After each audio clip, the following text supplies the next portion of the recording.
അച്ചച്ചനെ കണ്ട് യാത്രയും പറഞ്ഞ് തിരിച്ചു പോരുന്ന പോക്കാണ് കേട്ടോ. അപ്പോൾ അച്ചച്ചൻ ഇങ്ങനെ ഓരോന്നൊക്കെ പറഞ്ഞപ്പോൾ എനിക്കും ആകെ ഉള്ളിൽ എന്തോ ഒരു സങ്കടമായിരുന്നു ഇങ്ങോട്ട് പോരുമ്പോൾ. നമ്മളെ തുമ്പമ്മയാണെങ്കിൽ ഏട്ടനോട് പിണങ്ങിയിരിക്കുന്ന ഇരിപ്പാണ്. എന്തിനാ കാരണം എന്ന് വെച്ചിട്ടുണ്ടെങ്കിൽ അത് ഓക്ക് തന്നെ അറിയലുണ്ടാവില്ല.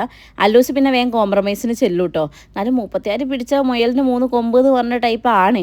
അല്ലൂട്ടിനും ഇടയ്ക്ക് ഇടയും രണ്ടും ഇടയ്ക്ക് അടി കൂടിയും കാണാം, പെട്ടെന്ന് തന്നെ നന്നാവുന്നേയും കാണാം. അത് പിന്നെ അങ്ങനെയാണല്ലോ. ഇനി നമ്മൾ നേരെ വീട്ടിലോട്ട്. അവിടുന്ന് ഇവിടെ വരെ വായ അടച്ചിട്ടില്ല കേട്ടോ. ബിച്ചുക്കായനോട് കഥയും പറഞ്ഞിരിക്കുകയായിരുന്നു. ആരാ ബിച്ചുക്കായി എന്നല്ലേ, നമ്മുടെ ഓട്ടോറിക്ഷ ഡ്രൈവറാണ്, നമുക്ക് അറിയുന്ന ആളാണ്. ചെട്ടിക്കടവ് പാലത്തിലെത്തിയ എന്തോ ഒരു പ്രത്യേക ഭംഗിയാണ് കേട്ടോ. മറ്റുള്ള പാലങ്ങളെ അപേക്ഷിച്ച് ഇവിടെ എന്തോ ഒരു ഭംഗിയുള്ള പോലെ എനിക്ക് തോന്നാറുണ്ട്. ഞങ്ങളുടെ സേവ് ദ ഡേറ്റിൻ്റെ പിക്സ് ഒക്കെ എടുത്തത് ഈ പാലത്തിന് ചോട്ടുന്നായിരുന്നു. പക്ഷെ ആ മരമൊക്കെ മുറിച്ച് മാറ്റി അതിൻ്റെ ഒരു ഭംഗി കുറവുണ്ട്. ലുട്ടനും തുമ്പി അവിടുന്ന് അങ്ങോട്ടും ഇവിടുന്ന് അങ്ങോട്ടും ഒക്കെ ഉറക്കം തന്നെയായിരുന്നു കേട്ടോ. ഇനിയിപ്പോൾ രാത്രി ഉറങ്ങും എന്തോന്നൊന്നും അറിയില്ല.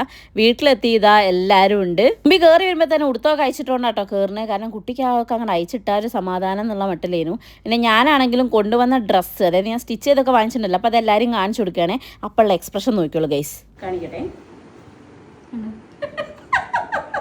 അമ്മയ്ക്ക് ഒരു ദിവസം എങ്ങനെ ബ്ലൗസ് അടിക്കണം അല്ലച്ചാ? അമ്മേ അതെന്താണ് വാർണിഷിങ്ങോ?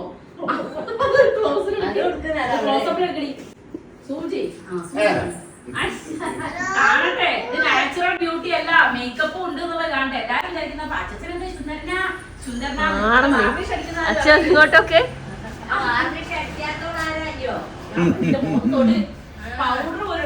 അതെ ഫുള്ള് കാണിച്ചിട്ടാ ചെയ്യാ.